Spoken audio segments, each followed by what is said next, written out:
ผลสะอาดอยู่ในฮอบที่2ผ่านมานี้ก็ได้มาแล้ว3ลำจะได้3คู่ด้วยกันแล้วเนาะอยู่ในฮอบที่3แต่ว่ามาเบิ่งกันอีกตึมคู่หนึงอยู่ในฮอบที่2คู่ที่4ก็คือทางเมืองปักอูอยู่เบื้องซ้ายพบกับคกมันอยู่เบื้องขวาออก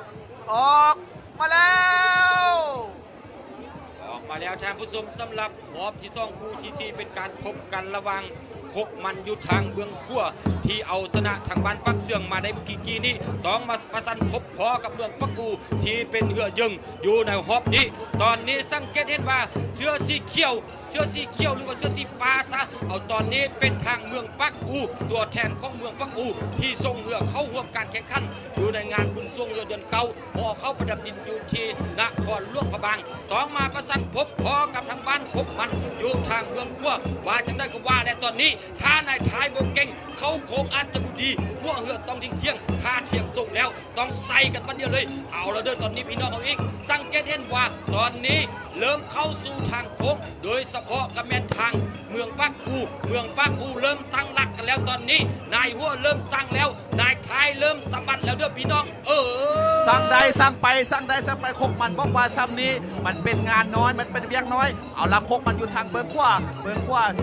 ใส่เสื้อสีแดงพบกันทางเมืองปักอูใส่เสื้อสีฟ้าอยู่ทางเบื้องซ้ายเอาแล้วตอนนี้คกมันพยายามที่จะเจ้าแล้วพยายามตีแหงแซงนี่ทางด้านเมืองปักอูมาเบิ่งกันว่าคกมันจะสามารถที่แหงแซงนี่ทางเมืองปักอูจะได้หรือบ่ได้คกมันเจ้าแล้ว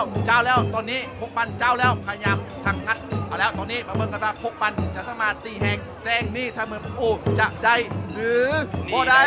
นี่ได้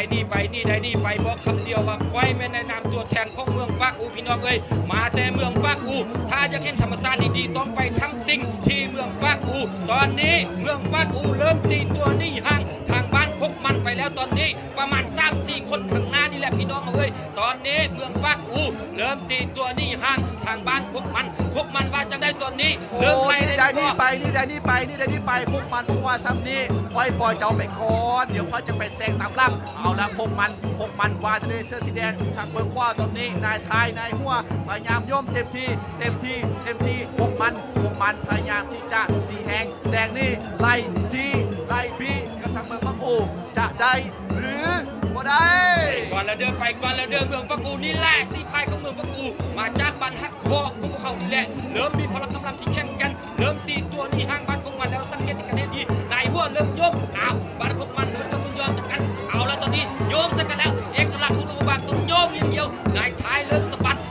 กันได้ยันที่เป็นเอกลักษณ์ตีตัวนี่ห่างแล้วพี่น้องทางเมืองปักอูเริ่มตีตัวนี่ห่างจากบ้านของมันละเด้อแล้วที่สุดก็สวมเอาเส้นใส่